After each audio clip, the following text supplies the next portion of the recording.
e nós vamos ler dos versos 7 a 11.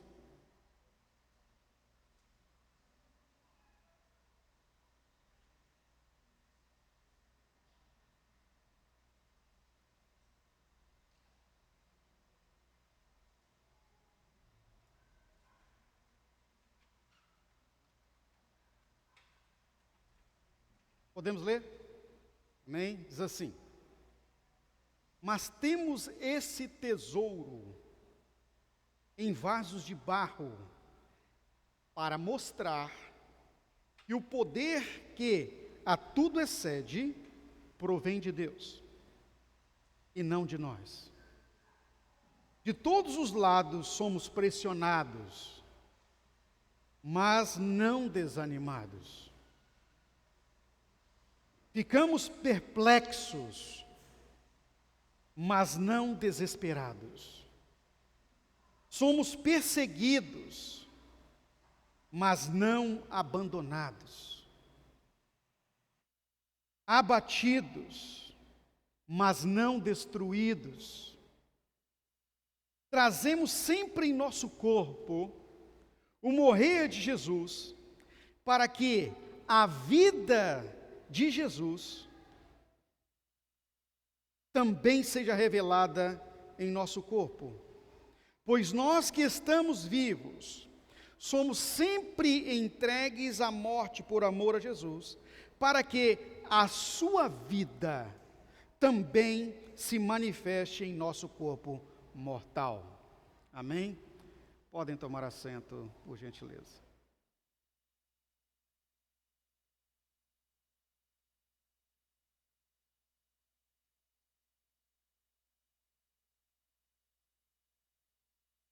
Nessa manhã eu vou compartilhar aqui com você a palavra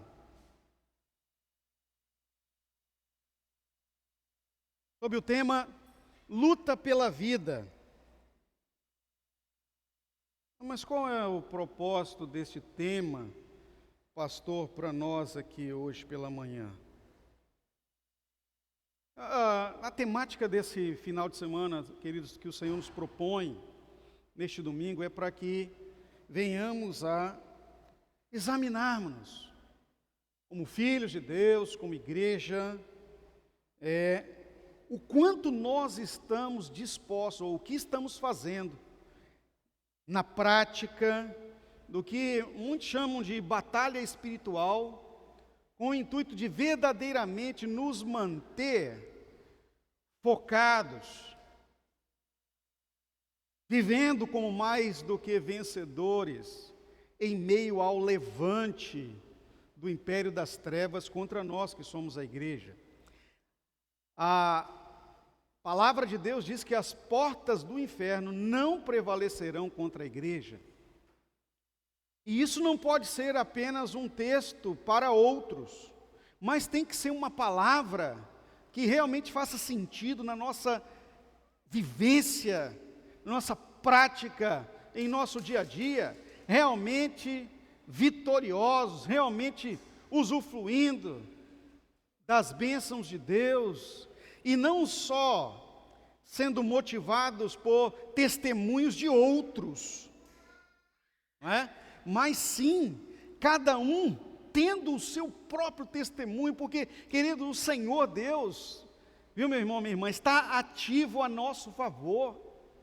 Se estivermos atentos, com os olhos espirituais realmente tratados, no que diz respeito à visão de Deus, em cuidar, em nos amar, nós veremos o quanto Deus está agindo o tempo todo a nosso favor.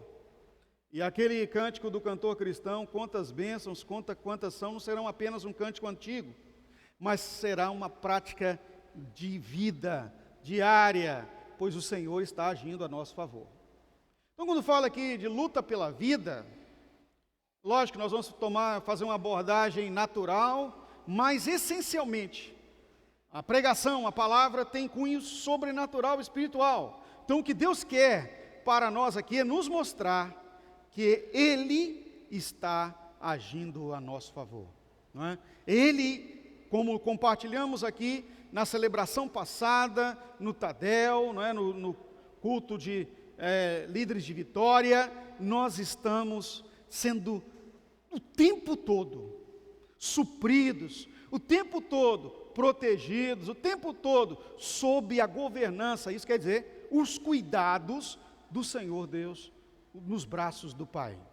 Então, quando Paulo fala aqui à igreja aos Coríntios, nessa palavra que nós lemos na sua segunda carta, especialmente quando ele diz aqui, mas temos esse tesouro em vaso de barro, ele está dizendo assim, olha, esse tesouro, que é o cuidado de Deus para conosco, nós estamos guardando esta bênção, este amor de Deus em um invólucro frágil, ou seja, o ser humano, a vida humana enquanto natural. Eu gosto muito de assistir documentários sobre vida da fauna, né? A vida selvagem. Eu não sei se vocês já viram esses documentários, aí mostra lá a sobrevivência dos animais na floresta, na África principalmente, né? A guerra pela sobrevivência. Tem um documentário muito bonito que já passou diversas vezes, eu não canso de assistir porque ele é muito grande, e aí eu vou assistindo por partes, que é a migração dos animais na savana africana, dos habitats onde tem água para o que eles chamam de a poça, no interior da savana em Botsuana, um antigo país da África Central, no sul, quase no sul da África. E é interessante, né? Elefantes, as zebras, as girafas, os leões, as hienas, todos eles vão para o mesmo lugar. Aí imagina, né? Que encontro, hein? Os cervos, todos vão para o mesmo lugar, porque é o único lugar daquele deserto, não é? Que chamam de deserto da Namíbia, aonde vai ficar um restinho de água lá no alto verão. E quando acontece isso, a luta é tremenda, e eles chegam lá ávidos pela água, como diz a Bíblia, assim como a costa, né? Suspira pelas correntes das águas, eu também suspiro pelo Senhor, diz o salmista. Mas quando eles chegam lá, tem um problema. Dentro da poça tem alguém esperando, e são os crocodilos africanos. Aí é que está, né? Disfarçados de lama. Então aquilo a gente fica torcendo pelos bichinhos pequenininhos, né? Aqueles pequenininhos, os cervinhos, ai meu Deus. Um dia desse a pastora Elida, um tempo atrás, ele estava acompanhando comigo, né? Na hora que o crocodilo deu um blama assim no bichinho, ela deu um grito, né? Tadinho! Meu Deus, não deixa ele morrer. Eu falei, amor, já está filmado, isso aí já tem, é um documentário, mas é um negócio tão forte, não é? Que mexe conosco. A luta pela vida, pela sobrevivência. Se não tomar água, morre de sede. Se vai tomar água, tem o crocodilo. E quando ainda está chegando lá, as leoas estão tudo só aguardando sair da água. Sobrevive ao crocodilo, cai na boca do leão. É um negócio impressionante. E, queridos, a gente acha que isso é só, não é? Quando você vê o documentário ali, você tem que estar com a cabeça bem aberta aqui, no finalzinho, o narrador que está tratando lá, que é um documentário da CBS, ele fala que assim como no deserto é na vida, ou seja, todos os seres na face da terra lutam pela vida. Só nós que temos uma diferença. Eles precisam lutar com unhas e dentes para terem vida. Mas só o ser humano é diferente. O ser humano, Jesus, já deu a vida por ele, já lutou tudo que tinha que lutar na cruz. Nós só precisamos viver para ele. Essa é a diferença. Agora, para que nós realmente venhamos a viver assim, e usufruir desta parceria agora com Deus, quando fala aqui de luta pela vida, é a parceria com o Espírito Santo, uma vez que nós entramos na governança de Deus, na vida de Deus, nós que já temos a vida, agora passamos com Ele a atuar para que toda a raça humana entenda o objetivo de Deus, de que todos nós, em Cristo, somos beneficiados pela vida eterna. Por isso é que Paulo fala aqui, o que eu já estou compartilhando com vocês há alguns anos, de uma frase, a vida de Deus na nossa vida, que a gente chama aqui de a vida na vida. Olha o que Paulo fala aqui, né? Nós agora não estamos desanimados, nem perplexos, nem desesperados, sabemos que somos perseguidos, não estamos destruídos. Por quê? Trazemos sempre em nosso corpo o morrer de Jesus, olha aí, ó, para que a vida de Jesus também seja a vida de Deus revelada em nosso corpo. Olha que coisa tremenda essa tradução. Então, eu quero aqui iniciar essa abordagem da luta pela vida, compartilhando com você sobre 3 aspectos que nós precisamos visualizar aqui para crescer nesse entendimento, não é? Ou seja, amadurecer na visão de que estamos com o Senhor na batalha para levar o maior número de vida. Aí falamos da vida humana para os braços do Pai. Primeiro, nós precisamos entender, queridos, que há um sentido no homem, há um sentido na criação, que é a sobrevivência natural.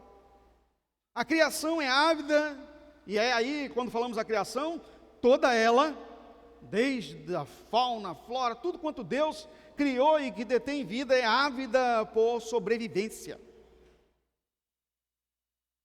E Jesus alertando os discípulos com relação à diferença entre a sobrevivência natural e a sobrevivência, ou que eu posso chamar de sobrevida sobrenatural. Ele fala em Mateus capítulo 10, versículo 28. Eu gostaria que você acompanhasse, está ali na tela. Não tenha medo dos que matam o corpo, mas não podem matar a alma. Antes, tenham medo de quem pode destruir tanto a alma como colocar o corpo no inferno.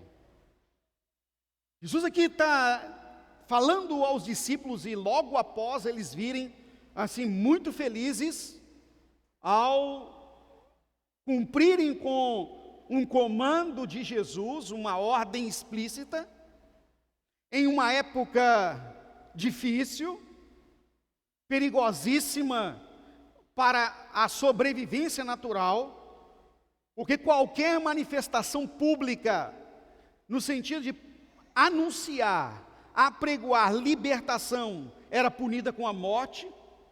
Era o tempo da dominação italiana, que era o Império Romano dominando sobre a Judéia, sobre a Palestina, nos tempos de Jesus.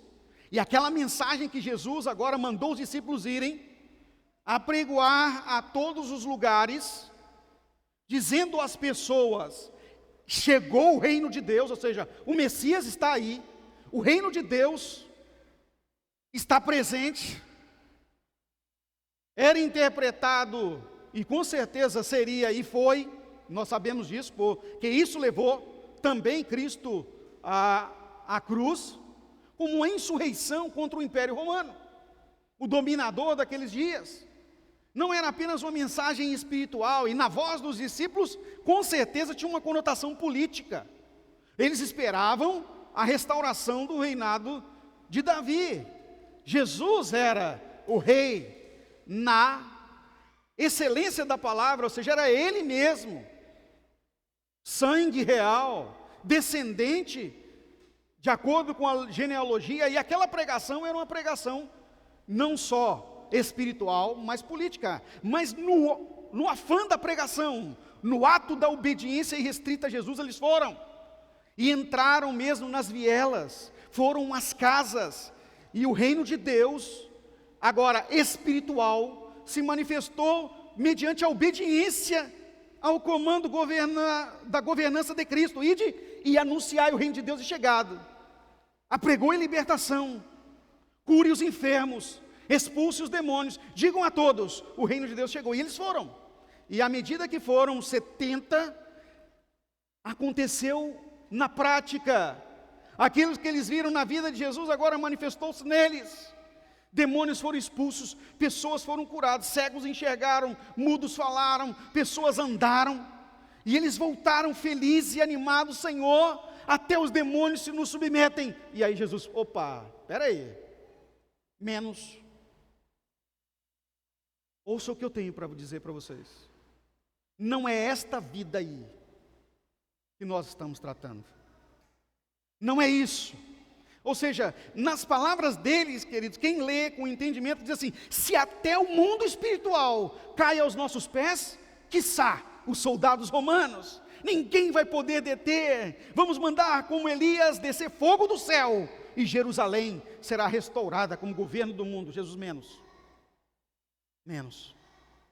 Não é por aí. Vocês não podem ficar temendo aqueles que matam o corpo. Isso aí é simples para fazer. O negócio é que nós temos que temer aquele que pode fazer o pior do que se possa pensar. É aquele que pode mandar a alma para o inferno. Em outras palavras, é assim: nós não temos que olhar a nossa visão, nós não temos que focar naquilo que nós achamos, nós temos que estar debaixo do governo de Deus. E o governo de Deus é salvar as pessoas e não matá-las. Não é nosso propósito. Entenda isso, querido, que o Senhor Deus, viu, meu irmão, minha irmã, você, discípulo do Senhor, da Igreja Vitória, Deus nos levantou como agentes da vida em tempo de morte. Deus nos levantou para nos mantermos focados em tempos de destruição. E aí, quando o apóstolo Paulo fala aqui, no texto que nós acabamos de ler, que nós somos esse vaso de barro, detentores de um poder infinito, não é? Ele fala aqui algumas coisas que eu quero trazer para vocês, já citei. Por exemplo, quando ele diz: estamos constantemente pressionados. Quantas pressões! Quando tratamos da nossa luta diária, e aí falando da sobrevivência natural, é a pressão o tempo inteiro, a pressão do tempo, a pressão do espírito das trevas, que nós chamamos de opressão maligna, não é? É aquela que prende o mundo espiritual. Parece que as nossas orações não são respondidas, nem detemos força em nós mesmos para permanecermos de pé, pressionados. Mas olha o que o apóstolo Paulo fala aqui, como deve ser a nossa sobrevivência neste viver natural que ainda estamos limitados. Ele diz assim: somos pressionados, mas não desanimados. E aí eu volto aqui a retomar um tempo atrás, quando eu expliquei para vocês o que é o desânimo. Eu tenho certeza que a maioria lembra. Quem não tem conhecimento acerca dessa palavra terá agora. O desânimo é a ausência de vida. Nós somos pressionados, há uma opressão sobre nós, mas não estamos desanimados, porque a vida de Deus está em nós. Jesus está em nós. Repita comigo: a vida. Levante sua mão para você acordar aí, né? Repita comigo assim: a vida não depende de mim. Ela é totalmente originária em Jesus. Glória a Deus por isso, queridos. Sabe por quê? Os vasos de barro não dão conta. Nós não temos condição nenhuma, não é? De forma alguma vamos conseguir sobreviver. Glória a Deus, porque não nos cabe. A sobrevivência natural não depende de nós. Nós somos totalmente nutridos, totalmente guardados. A nossa segurança está depositada na fé em Cristo Jesus. Por isso que a vida de Cristo tem que ser a nossa vida. Ainda Paulo fala mais um pouquinho aqui, né? Eu tenho certeza que você que está passando aí por uma opressão de desânimo, o Senhor está dizendo assim: não depende de você, sou eu que te encho de vida. Aleluia. Outra frase que o apóstolo diz aqui: ficamos perplexos. Ou seja, podemos até nos assustar com os acontecimentos, é perplexidade. Meu Deus, como é que pode? Não é possível isso. Esses dias mesmo, queridos, eu tenho que confessar com vocês aqui alguma perplexidade que eu tenho passado por elas. A minha perplexidade é com o ser humano.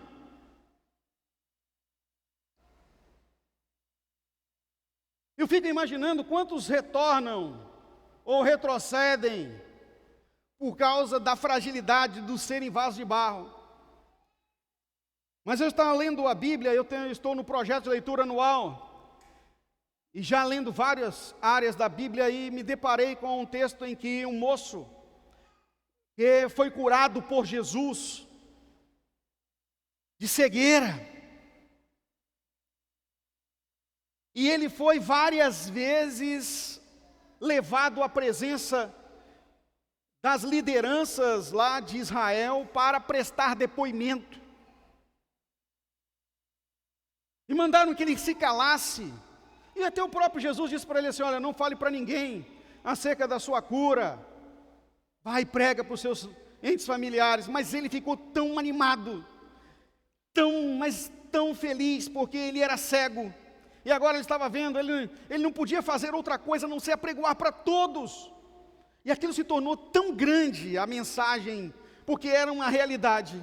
Ele foi levado à frente, à presença dos sacerdotes no sinédrio, e naquele momento da inquisição, de prescrutarem a verdade nele. Mas você na verdade estava mentindo, você nunca foi cego. Diga aí, entregue, o que é a realidade? Ele foi e falou bem assim: eu sei de uma coisa, antes eu era cego, agora eu vejo. Aleluia. Eu não pude resistir, queridos, naquela hora que eu estava lendo esse texto, as lágrimas vieram aos meus olhos,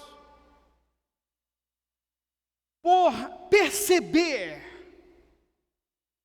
o quanto nós deixamos de lado os feitos extraordinários de Deus. Um acontecimento real. Aqui em nossa igreja Vitória, uma vez, um tempo atrás, já tem uns 3 ou 4 anos, se não me engano, até mais um pouco, um pai e uma mãe chegaram desesperados a mim: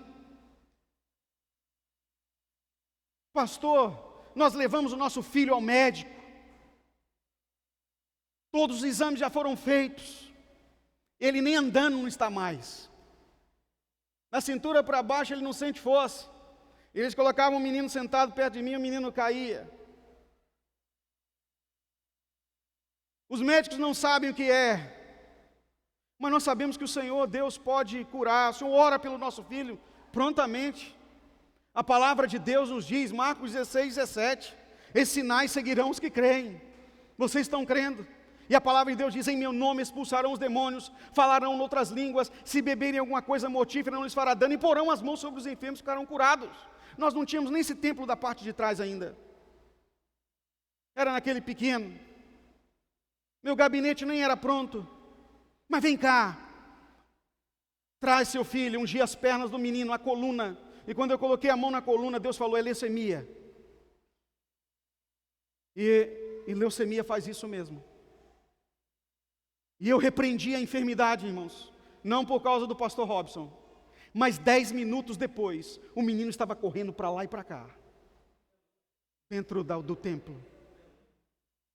O nosso Deus ainda age hoje. Mas a perplexidade é que, passados nem 6 meses, aquelas pessoas tinham esquecido do feito. Passado alguns anos, já se divorciaram, casaram com outro, já não estão mais na igreja, ninguém quer saber mais do Senhor. E a perplexidade me toma pelo seguinte, queridos, porque a palavra de Deus é bem clara, que não são sinais e prodígios que fazem as pessoas verdadeiramente decidirem por uma entrega incondicional de sua vida ao Senhor. E isso não é de agora. Essa perplexidade também deve ter estampado o olho de Jesus no dia que ele estava à frente de toda a multidão, com Pôncio Pilatos lavando as mãos e todo o povo gritando: solte Barrabás e crucifica-o. É possível que Jesus, olhando do alto, tenha visto lá os cegos que ele levou a enxergar, os coxos que ele curou, até pessoas que ressuscitou. Quantas curas! Pessoas que só a sua sombra curou, sua fala, sua mensagem, pois a palavra diz que não existiriam livros capazes na época para descrever o tanto de milagres que Jesus operou em seus dias. Mas eles estavam gritando: solta Barrabás e crucifica-o. Perplexos. Mas quando eu olho para Jesus, à frente de Pilatos, ao dizer para ele: você não faria nada se do céu não fosse lhe dada autoridade. Pois Pilatos disse a Jesus: olha, eu tenho autoridade para te matar e para te deixar viver. E Jesus fala para ele: você não faria nada se do céu não fosse te dado, se meu Pai não te desse a autoridade. E aí ele disse: então eu vou lavar minhas mãos. O que tem que fazer, faça. Meu irmão e irmã, olhe para mim no nome de Jesus. Se você não escutar nada dessa palavra hoje, nem quiser me ouvir, mas saiba de uma coisa: o Espírito Santo te trouxe aqui porque Ele quer falar com você. Olha aqui. Deus tem um plano diferenciado para executar na sua vida. Isso não depende dos benefícios que Ele te dá. Depende da tua decisão em o amar.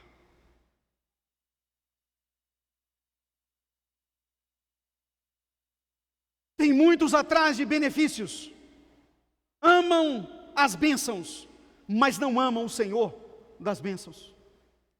Por isso, sua sobrevivência espiritual tem sido muito frágil, pior do que vasos de barro.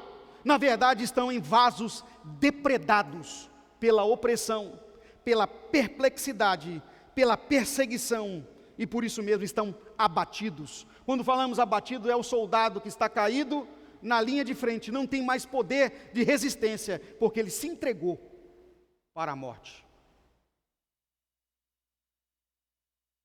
E a palavra de Deus aqui, Paulo falando que nós não estamos destruídos. E você saiba de uma coisa: nós não somos destruídos, nem jamais o seremos, pois o Senhor, o nosso general, é Ele que diz: eu vou à frente, eu sou o seu protetor. E o salmista diz: eu sei que o meu protetor vive, aleluia, eu sei que o meu protetor vive. Levante sua mão no nome de Jesus e repita essa frase também: eu sei que o meu protetor vive, aleluia. Dê uma salva de palmas para Ele.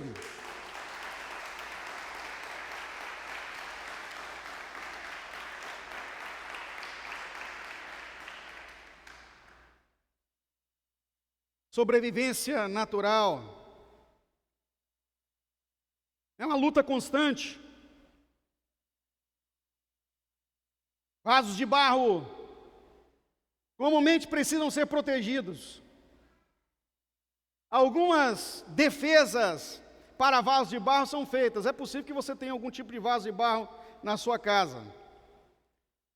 Antigamente as pessoas usavam muito, quem é mais antigo aí, ou lembrar dos seus pais, vai lembrar daquela moringa. Quem já ouviu falar o que é moringa? Levanta sua mão. Não é aquele vasinho de barro que colocava água lá perto da cama. A água fica fresquinha, tem um gosto de lama danada a água fica, né? Até ele ficar velho, né? Mas o pessoal antigamente tomava aquela água com gosto do poço, então na moringa estava tudo muito bem. Hoje vocês são avançados, perto da cama de vocês tem uma geladeirinha, um frigobar, né? Com água com gás, alguns até com algumas outras coisas que não pode. Ou não deveria, né? Mas tem lá. Antigamente era isso. E quando se faz um vaso, então, né, comumente, para defender daqueles que não têm noção da fragilidade do vaso, o que tem que fazer? Colocar no alto. Manter a distância da mão das crianças. A criança não tem aquela noção. E aí quando eu falo criança aqui, você entenda que nós como vasos de barro, não é? Nós temos que saber que nós poderemos ser feridos por aqueles que ainda não são maduros o suficiente para entender que cada um de nós é frágil. Não é porque detém uma profissão, nem porque está em uma determinada posição, não é porque é líder na igreja, nem porque A ali ou B lá, que não é vaso de barro.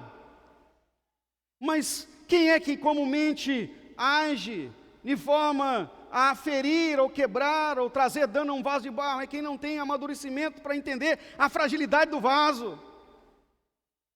Repita comigo: eu sou frágil. Você é frágil, querido, mas o Senhor é forte. O que muda aquilo que vai nos atingir ou não atingir é o que o Senhor Deus, é como Ele está nos protegendo. E aí, quando eu estava pensando nisso, me veio uma coisa. E eu fiquei chocado. Chocado, mas chocado mesmo. Como se fala aqui, perplexo, como diz o apóstolo Paulo. Perplexo com a visão, a iluminação que Deus deu, mas não fiquei desesperado. Eu entendi o seguinte, no Espírito, com esta anedota para compartilhar com vocês aqui sobre sobrevivência natural. Quanto mais frágil e mais valioso o vaso, mais alto na estante a gente põe.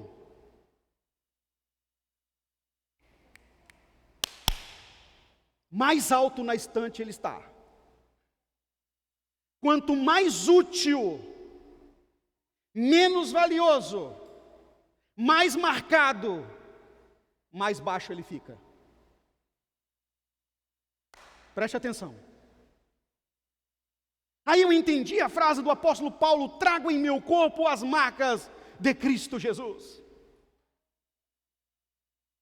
Para a visão da sobrevivência natural, nós somos os mais descartados. Os líderes, aqueles que estão na linha de frente, aqueles que estão dando a vida pela causa, são descartados.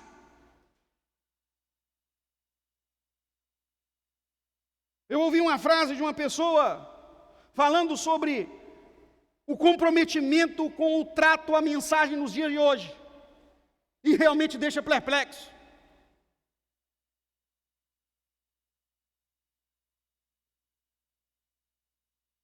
Pastor, pode. Glória a Deus que não foi da nossa IB Vitória. Tomara que não tenha ninguém pensando assim.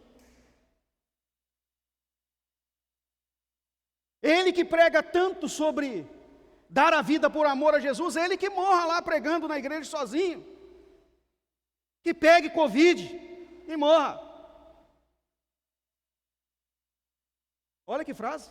Eu não vou à igreja, vou cuidar de mim e da minha família. Quanto mais lindo é o vaso, mais protegido no alto ele fica.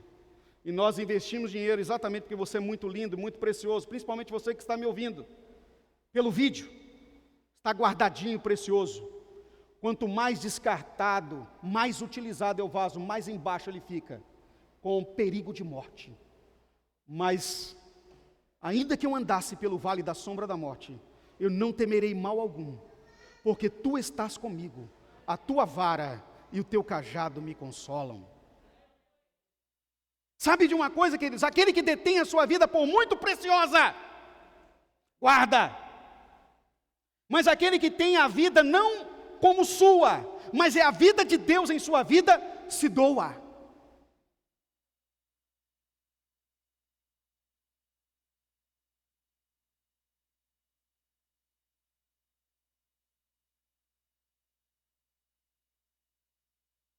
Sobrevivência natural não é nossa atividade comum, não pode ser a nossa. Nós somos como os médicos, na linha de frente do contato com as pessoas para amá-las e tratá-las.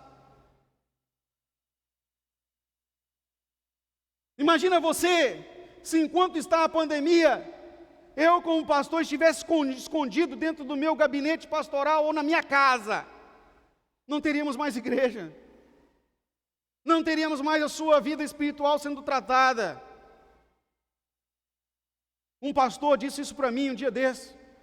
Eu saio do púlpito, já corro direto para o gabinete, tranco, e já coloquei lá uma mensagem: ninguém pode vir falar comigo, eu sou do grupo de risco.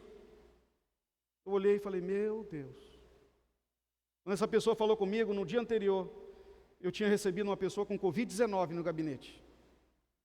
Orado com ela, abençoado a vida dela.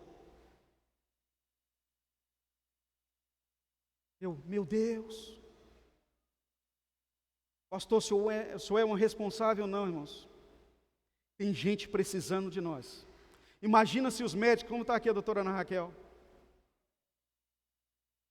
Não, tenho que cuidar da minha família, eu tenho filhos, marido, eu tenho que ficar em casa. Quantos mortos teríamos? Mas quantos profissionais da saúde morreram para que outros pudessem viver?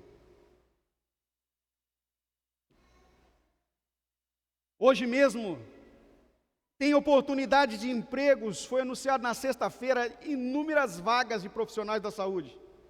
A procura tem sido pouca. Aqui no estado, irmãos. O governo já sabe que não adianta criar leitos, porque os profissionais são poucos, não vão dar conta. Sabe de uma coisa, queridos? A seara é grande, mas os trabalhadores são muito poucos. E isso não é de agora, como está ocorrendo aí na área da saúde. Isso Jesus falou lá atrás, quando ele olhou as pessoas, ele disse: olha, rogai ao Senhor da seara para que mande trabalhadores, porque está faltando. Está faltando muito.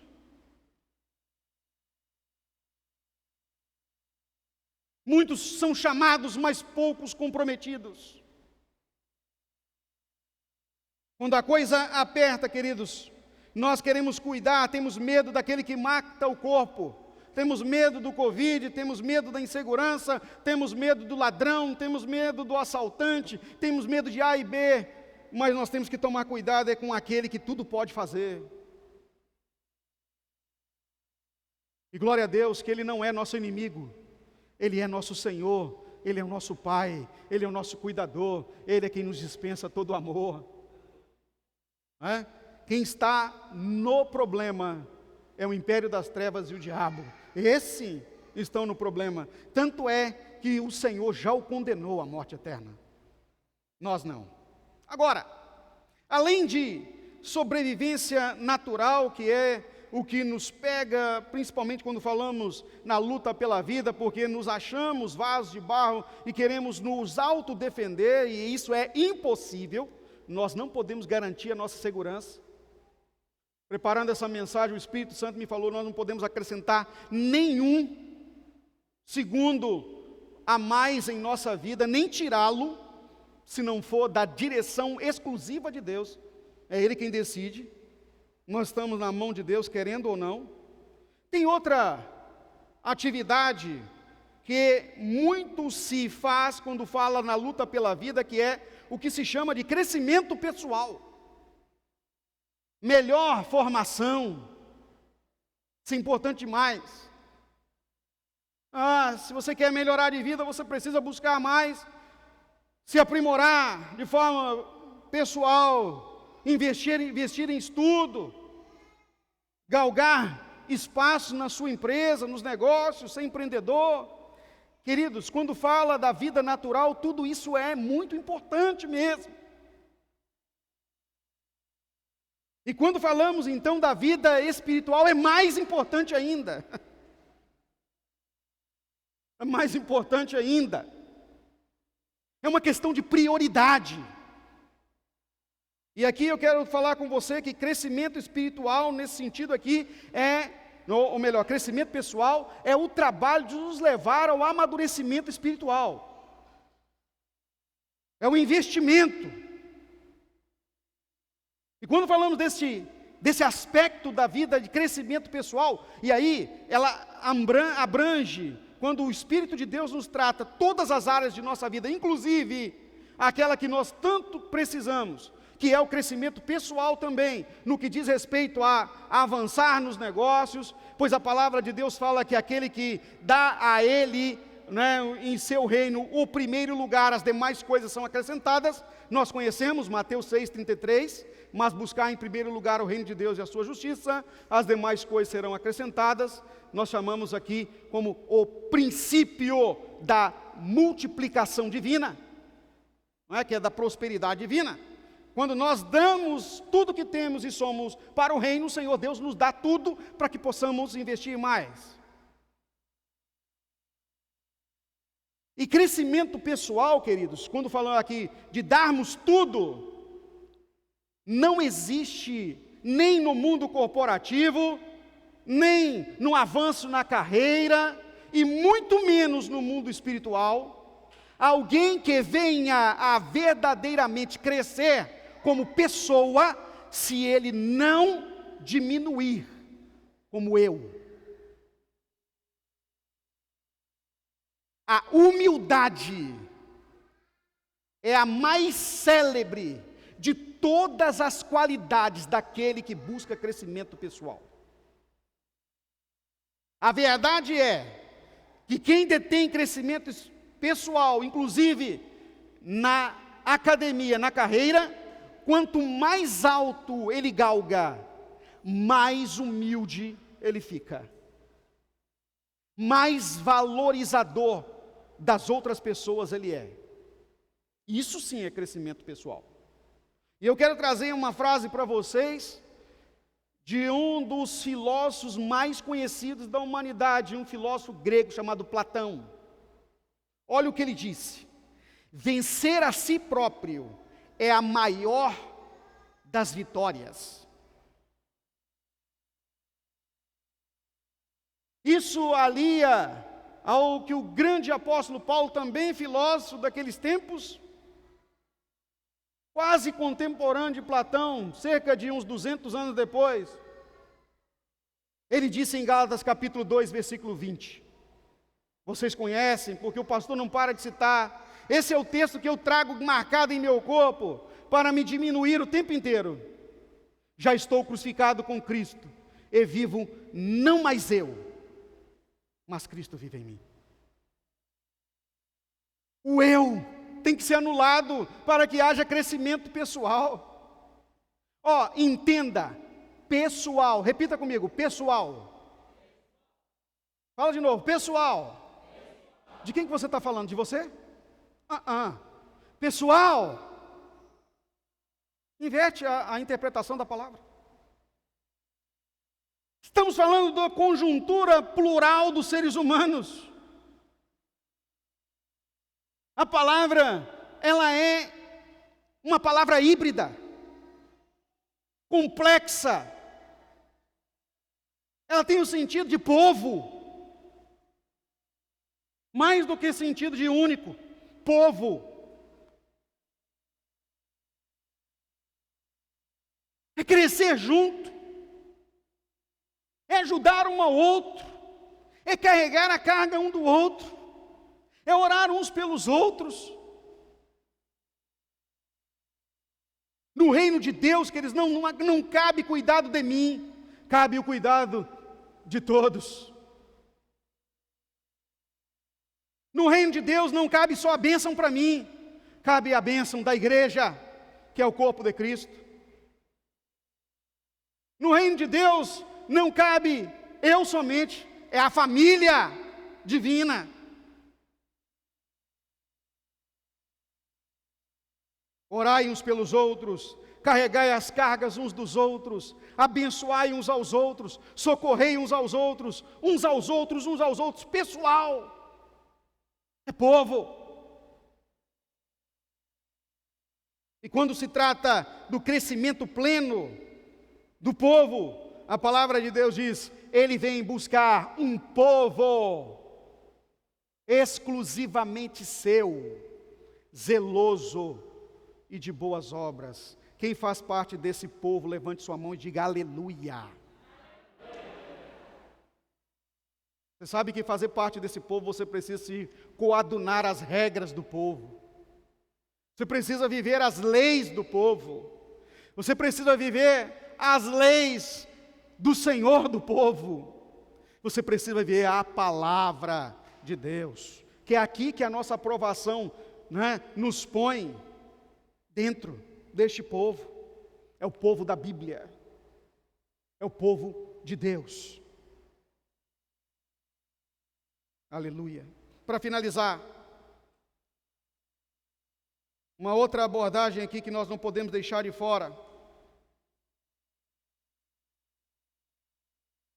Amadurecimento espiritual que encaminha do crescimento pessoal. Eu gostaria que você abrisse aí a sua Bíblia comigo.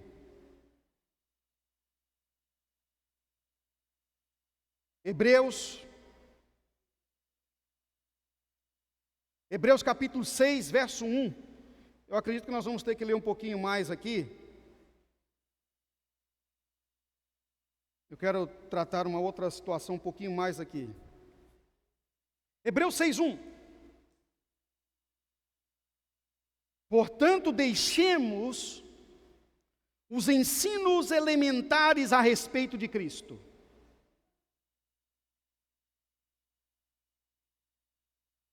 Tem uma tradução que é a Almeida Revista Atualizada, que diz assim: por isso, pondo de parte os princípios elementares da doutrina de Cristo, ou seja, aquelas coisas mais rudimentares, a ceia do Senhor, os batismos, o ser membresia.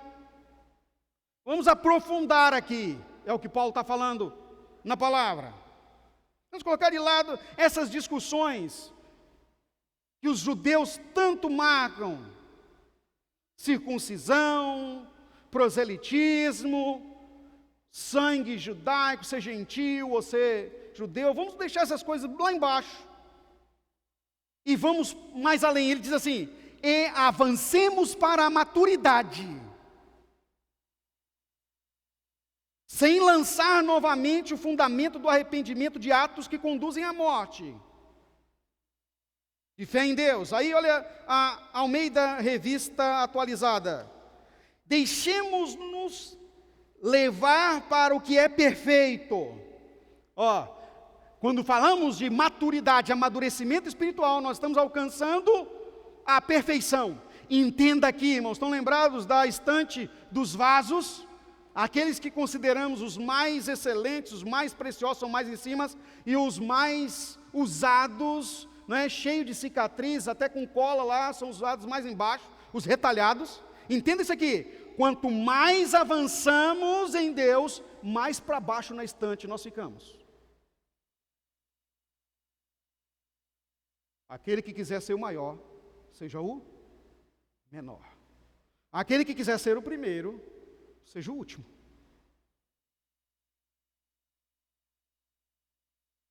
O convite do reino de Deus para a maturidade é terrível.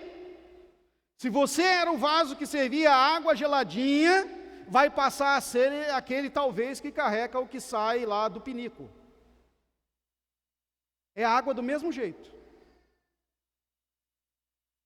Mas o valor do vaso já não é a mesma coisa. Na visão natural. Mas na visão do reino, na visão da luz, quem é o mais importante no reino de Deus? O que serve a água na mesa ou aquele que mantém a casa pura? Porque aquele que mantém a água pura, a casa pura, se ele também for purificado, ele pode servir a mesa. Só vai ser mais simples. Mas a utilidade faz a ocasião. Entenda isso. Aí Paulo vai dizendo: avancemos para a maturidade. E aí eu quero ler com você, abra sua Bíblia, não fique só na tela, os versos 2 e os versos 3 de Hebreus 6. Sem lançar novamente o fundamento do arrependimento de atos que conduzem à morte da fé em Deus, na Almeida Atualizada diz: não lançando de novo a base do arrependimento de obras mortas e da fé em Deus. Paulo faz aqui uma retomada para os judeus, lá da volta aos primórdios de Deuteronômio. da lei imposta no Êxodo. Não comer carne disso, não fazer aquilo outro. Aqueles rudimentos mais ridículos que foram utilizados por Deus num tempo necessário para que Israel pudesse sair do Egito e entrar com saúde em Canaã.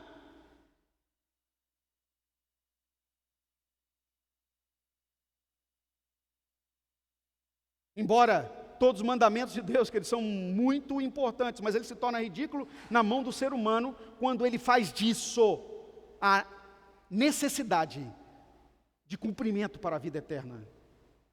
Não. Nós devemos cumprir o que a palavra de Deus diz, não porque nos salva, mas porque nós somos obedientes, pois quem salva é Jesus. Em nenhum outro há salvação, pois nenhum outro nome há dado entre os homens pelo qual devamos ser salvos. Atos 4:12. Lembre, quem não está amadurecido espiritualmente, tem o seu esteio na religiosidade, no cumprimento dos mandamentos, no cumprimento das ordens. Ele acha que a salvação vem da legalidade das suas ações, ou seja, de estar cumprindo realmente aquilo que está sendo mandado. Não. Você cumpre o que é mandado, é porque você é salvo. Você não cumpre o que é mandado para se salvar. Você cumpre a lei de Deus porque você é de Deus, não porque a lei te salva, mas porque você já é salvo. Aí você então ama a lei de Cristo. Deu para entender a diferença? Paulo estava falando aqui para os hebreus que eles estavam marcados nisso, nesse cumprimento. Ensino de batismos, ele fala aqui da imposição das mãos, da ressurreição dos mortos. Havia uma discussão enorme se mortos iriam ressurgir ou não ressurgir, se precisavam fazer batismo pelos mortos para salvá-los. Ele diz aqui, tudo isso nós faremos, se Deus permitir, mas o que nós temos que fazer, verso 4 de Hebreus capítulo 6, é impossível, pois, que aqueles que uma vez foram iluminados e provaram o dom celestial e se tornaram participantes do Espírito Santo e provaram a boa palavra de Deus e os poderes do mundo vindouro caíram, sim, é impossível outra vez renová-los para o arrependimento, visto que de novo estão crucificando Jesus para si mesmos e o expondo à desonra. Às vezes, queridos, nós temos que ler o texto anos, mas vários anos e outros anos, para sermos iluminados na palavra.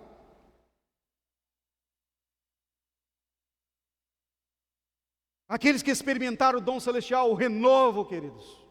E nós estamos compartilhando este ano, né? Apocalipse 21:5. Aquele que está sentado no trono determinou, eis que faço nova todas as coisas. Olha o que Paulo fala aqui. Aqueles que experimentaram o dom de Deus, o dom vindo do céu, ou seja, experimentaram Cristo na essência e caíram, ou seja, deixaram-se desmoronar. A palavra aqui no original é se deixaram desmoronar. Que coisa tremenda. É aquele que está de pé, não tem quando você está de pé e cai de propósito? Se deixaram desmoronar. Sabiam que deveriam ter feito de outra forma, mas fizeram o que os iria jogar ao chão. Ele diz, o renovo é impossível.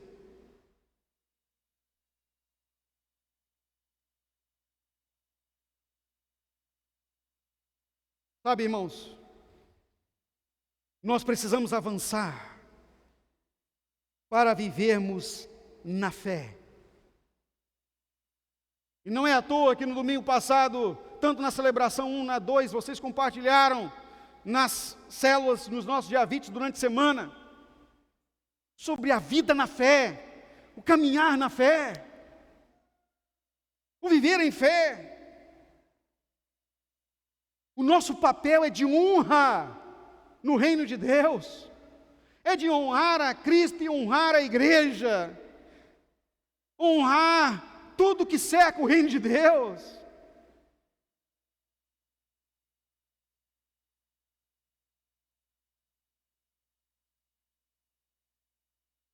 Eu acho interessante as idas aos museus, gosto muito, principalmente museus de antiguidade. Eu tive a oportunidade de ir no Museu Graham Bell, do telefone. É impressionante como aqueles equipamentos que eram tão comuns para os dias daquele tempo, nós que vamos lá agora, ficamos perplexos, né? Assustados. Olha o tamanho de como era um telefone, não é? Como funcionava. A pessoa plugava um cabo lá, pegava aquele negócio, falava com uma pessoa do outro lado, ela ia também plugava, o outro lado plugava também, fazia uma linha para falar um com o outro. Hoje isso tudo eletrônico. Mas é um negócio, mas era tão simples para aqueles tempos, e agora a gente marca como tão importante. Na loja do museu tinha um telefone daquele antigo, que ficava em cima da mesa nas casas dos anos 20. Aquele que tira, né? Você fala assim, né? Já viram isso? Plugas, né? O preço era inconcebível. Passava de $10.000 o telefone.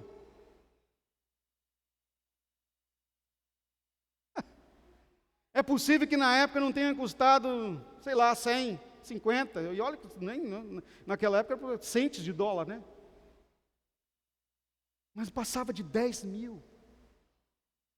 As marcas de uso não era novo, as marcas de uso, tinha lá a inscrição de quais foram os donos daquele equipamento, o rastro, né, que eles chamam de lastro, para você saber por onde foi. No dia que você for mostrar para alguém os seus $10.000 investindo naquele equipamento, você vai saber que é um equipamento registrado assim, foi usado em tal casa, tal lugar, né, tal cidade. Muito legal isso. Mas tomou uma proporção de valor depois que caiu em desuso. Virou obra de museu. Os do futuro que vão olhar para o passado, uau! Como eles chegaram a esse tipo de entendimento. Hoje nós estamos assim, mas como foi grande o trabalho que fizeram para chegar até aí, sabe, queridos? Eu creio no nome de Jesus, você que está na linha de frente, eu e você que hoje estamos com Cristo lutando pela vida, nós seremos as peças de museu daqueles que nós estamos fazendo discípulos. O legado vai marcar a vida daqueles que nós estamos investindo neles. Como homens e mulheres de Deus, naquele tempo de tanta mortandade, não desistiram, não desanimaram, não pararam.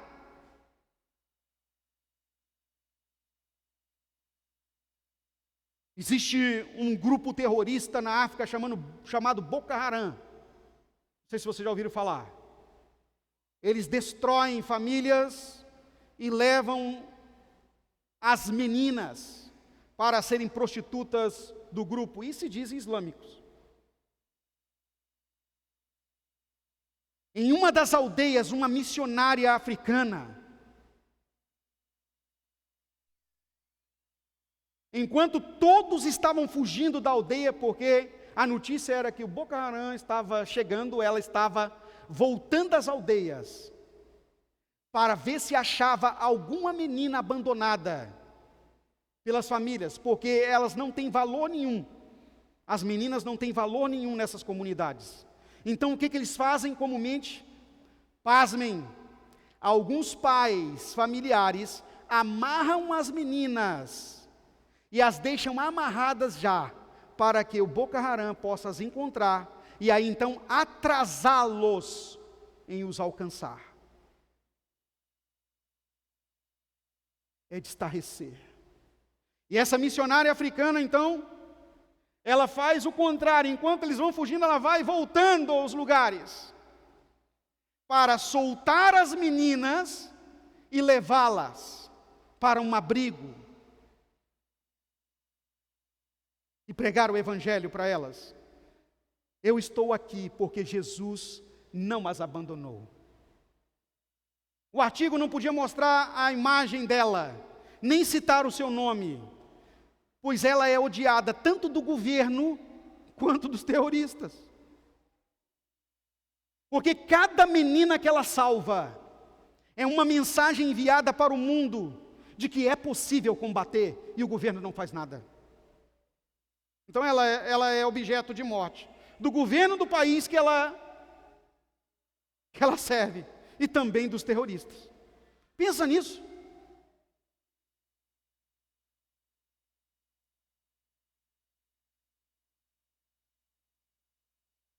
O que estamos fazendo perto de homens e mulheres que dão tudo pelo Senhor, para que a vida possa ser honrada, pois a vida é Jesus, irmãos. Cada vez que desdenhamos de uma vida, cada vez que não damos valor a uma vida, nós desonramos o Cristo, que foi à cruz por elas.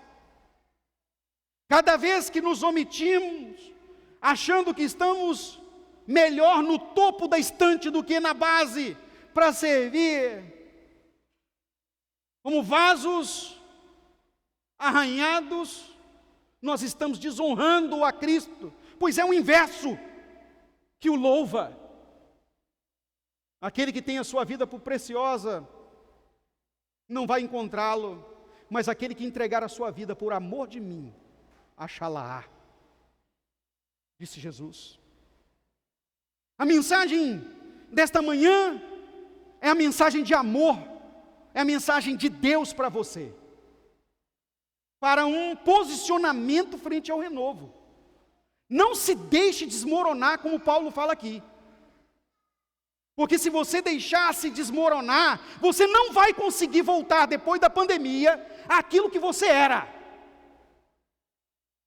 Na liderança de célula, no discipulado com as pessoas, no envolvimento na causa, no reino de Deus, nunca mais será. Não porque você queira, mas porque espiritualmente é impossível.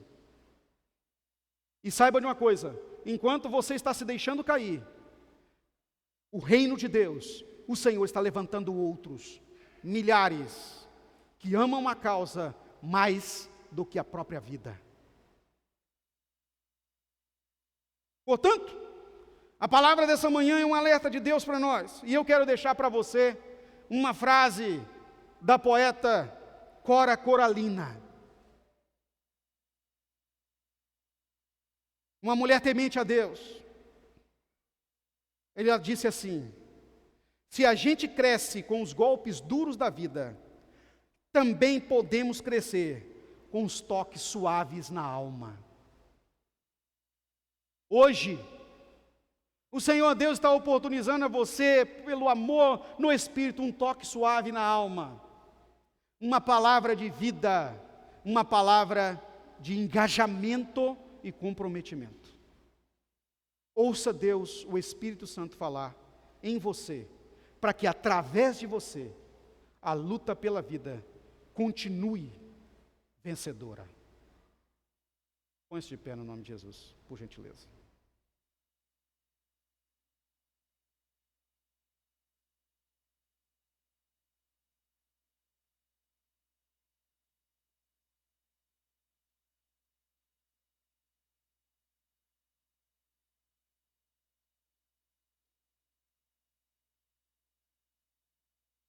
Nós vamos orar, louvando a Deus pelo que o Espírito Santo está nos oportunizando. E eu quero que você, por gentileza, agora, ponha a mão à altura do seu peito. O Espírito Santo falou com você em alguma área, está falando com você? Chegou a hora de tomar algum tipo de posição diferente, e até mesmo, olha, pastor, eu preciso de oração, preciso de ajuda, porque realmente eu tenho sido desanimada. Eu tenho sido alcançado pela perplexidade. E aí me desesperei. Eu tenho sido pego e me sentido desamparado. Deus está dizendo assim: eu estou com você, não se deixe cair. Vem aqui à frente, nós vamos orar juntos. Enquanto nós louvamos. Estamos abrindo oportunidade para você. Aqui tem bastante espaço. Não vai precisar aglomerar. Essa desculpa não lhe cabe. Louvemos.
Meu coração arder de novo.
coração arder de novo, fazendo todo medo desaparecer, trazendo sobre mim um novo amanhecer. Eu quero viver algo novo. Faz meu coração arder de novo, fazendo todo medo desaparecer, trazendo sobre mim um novo amanhecer. Eu quero viver algo novo.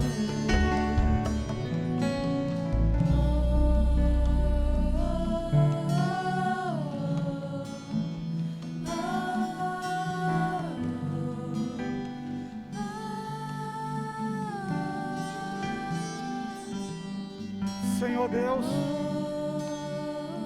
nós louvamos a Ti, Senhor, pelo privilégio que temos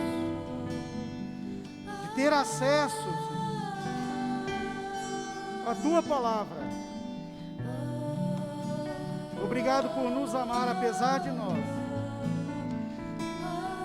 sendo vasos frágeis, somos amados do Senhor. Em nome de Jesus nós agradecemos. Amém. Como temos feito, estamos fazendo todos os domingos, nós vamos participar agora, irmãos, da ceia do Senhor. A palavra de Deus, o apóstolo Paulo fala: o que eu recebi do Senhor, isso também os entreguei. Que o Senhor Jesus, na noite que foi traído, tomou o pão e, tendo dado graça, partiu e disse: isto é o meu corpo que é dado por vós, fazei isto em memória de mim. Então, você pode se deslocar agora até a mesinha que está à direita ou à esquerda e pegar o elemento da ceia, e você vai participar. Está no invólucro, tudo para proteger você do contágio, mas foi feito com todo o cuidado para que nós tenhamos aqui o melhor de Deus para a nossa vida. Enquanto louvamos para a ceia, por gentileza, façam isso e nós vamos ministrar a ceia do Senhor para você.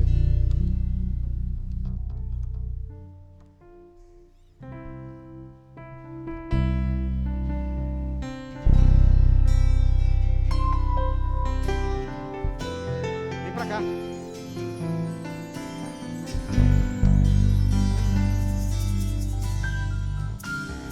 No início eram as palavras, com Deus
consagramos a Ti o pão e o vinho como elementos para celebrarmos, ó Deus, honrarmos o Senhor aqui nessa manhã. Obrigado, Senhor, por nos dar este privilégio. Podemos Te adorar assim. Ó Deus, em nome de Jesus. Amém. Todos pegaram os elementos da ceia para participarmos?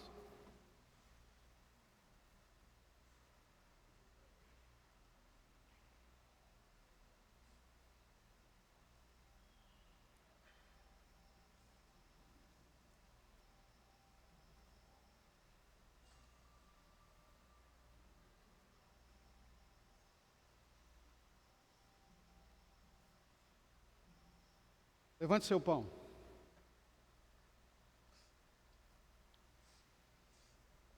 Levando Ele mesmo em seu corpo os nossos pecados sobre o madeiro, para que, mortos para os pecados, vivêssemos para a justiça, e pelas suas feridas fosse sarados. Participemos do pão.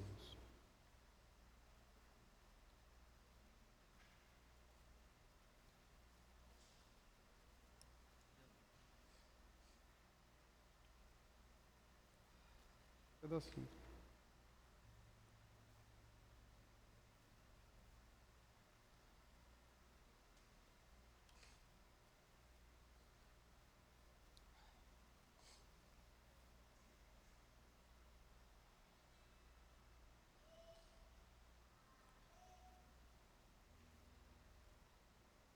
Mas se andarmos na luz, como Ele na luz está, mantemos comunhão uns com os outros. E o sangue de Jesus Cristo, seu Filho, nos purifica de todo pecado. Participemos da cálice. E como honra ao Senhor agora, nós vamos com muita alegria celebrar e entregar a Deus também nossos dízimos, nossas ofertas, nossa adoração ao Senhor com os nossos bens. Você está aí com disposição, à sua disposição melhor, os gasofilácios, códigos, Pix, máquina de cartão, tudo para que você possa exercer a sua adoração ao Senhor. Então, com alegria, porque assim é que a palavra de Deus nos insta que nós devemos entregar ao Senhor com alegria. Vamos louvar ao Senhor.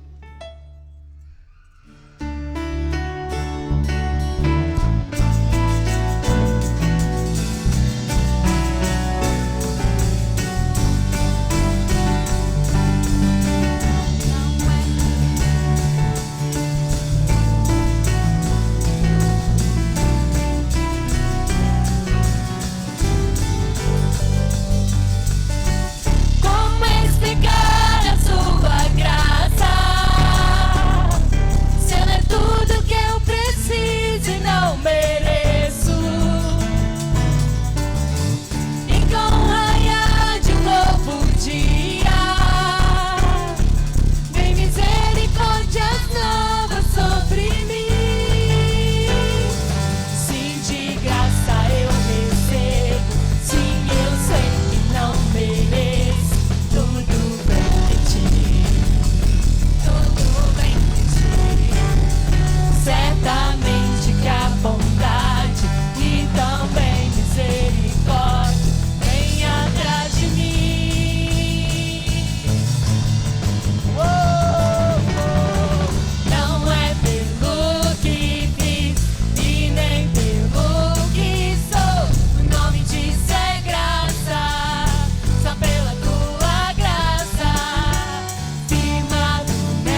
sentar, irmãos, por gentileza.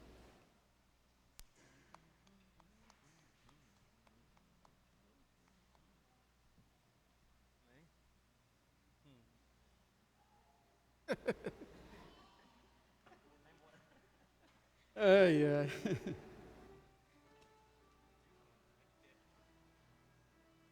Hoje foi a manhã daquelas partezinhas que a gente tem que abrir no vídeo, dos furos, né? Só que aqui a gente está ao vivo. Às vezes nós nos autocriticamos, mas eu não sei vocês, mas quem assiste muito programas jornalísticos, né? Daqui a pouco está falando lá e cai Se acontece com eles que têm investimento de milhões, quanto mais conosco, né? Que somos aqui executores na fé do que nós estamos fazendo para levar a palavra de Deus aí bem distante às pessoas que nós estamos crendo aí que Deus está chegando por meio do vídeo. Muito bem, nós temos as atividades da nossa semana, irmãos, e quero lembrar vocês que hoje ainda, às 18h30, nós vamos ter nosso culto de celebração 2, segmento da mensagem agora da manhã, e à noite eu vou compartilhar com vocês, quem está vindo, eu tenho certeza que está sendo ricamente abençoado aí, sobre o tema Luta pelo Renovo. Nós falamos Luta pela Vida agora pela manhã, e à noite nós vamos falar sobre o tema Luta pelo Renovo. Não perca a sua oportunidade, tá bom? Então, terça-feira, Líderes de Vitória. Quinta-feira, Culto da Vitória. Durante a semana, os nossos Giavites. E nós já estamos trabalhando aí, queridos, porque domingo que vem nós vamos ter já salinhas funcionando, culto infantil, tá? Então, é lógico, diferente do que foi no ano anterior, com medida de segurança, muito cuidado com as nossas crianças, mas nós já teremos cultinho infantil, estamos preparando aí no próximo domingo, portanto, tanto pela manhã quanto à noite, nós já teremos cultinho infantil no domingo. As escolas já, principalmente as particulares, já voltaram, não tem essa vedação, então a igreja agora vai estar de volta com o cultinho infantil. Nós não vamos estar com aquela salinha pequena de aglomeração, nós vamos estar com um pouco maior, com todo o cuidado. Então, no próximo domingo, as crianças já terão também um trabalho adequado. Os nossos Giavites também já estão liberados para funcionar de forma presencial com os cuidados, né? Aqueles que têm possibilidade de fazer em locais abertos, o Giavite Vaso Novo mesmo está fazendo numa garagem, tem sido muito legal. Deus tem nos abençoado tremendamente. Sexta-feira foi sensacional e eu tenho incentivado, né, os nossos irmãos. Estamos com uma liderança nova da Tânia e do Lúcio, tem sido sensacional o que Deus está fazendo. E, irmãos, no próximo dia 21 de março, no culto de celebração da noite, nós vamos ter uma programação especial. Estamos dizendo, né, e hoje pela manhã não deixamos de falar, que nós somos aqueles vasos que estão na parte de baixo da estante. Mas nós vamos orar ao Senhor em agradecimento, irmãos. Eu gostaria muito de estar celebrando, mas com muita mesmo propriedade, o aniversário de 15 anos da minha filha única. Está conosco na linha de frente do ministério. Mas a gente não tem como. Na pandemia, eu prometi a ela, né? A gente tinha prometido que não ia fazer festa de 15 anos, a gente ia viajar para Israel, mas a gente não pode ir para lugar nenhum. Então no domingo nós vamos fazer um culto de adoração ao Senhor à noite, agradecendo a Deus pela vida da Thalita, 15 anos. E vocês estão convidados para participar deste momento. Então será especial no dia 21, no culto das 18h30, nós vamos estar aqui honrando ao Senhor e agradecimento a Deus pela vida da Thalita.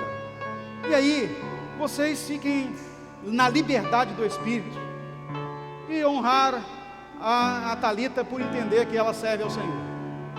Amém? Então, dia 21, às 18h30, no culto da celebração 2, nós vamos ter uma programação especial, celebrando a Deus pelos 15 anos da Thalita. É o único que ela vai fazer na vida dela, né? Ela não vai ter mais 15 anos depois desse, é o único.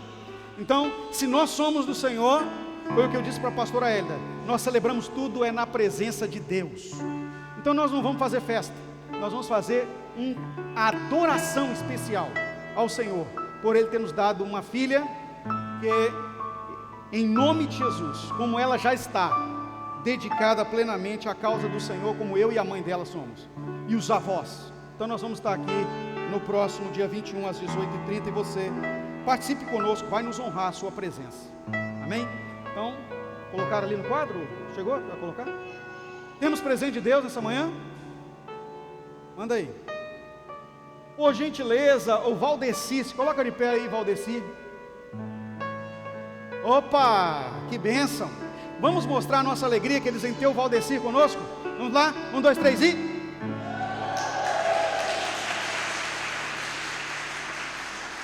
Bênção, Valdeci, que bênção.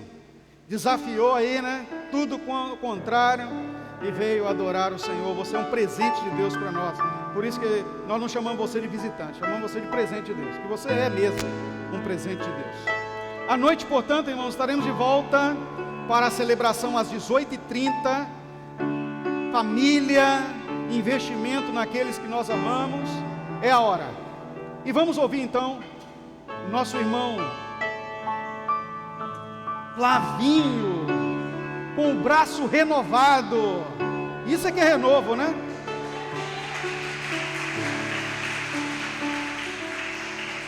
Porque o acidente que o Flavinho teve não foi brincadeira não, mas está aí, ó. Glória a Deus, o Senhor renovando também o físico.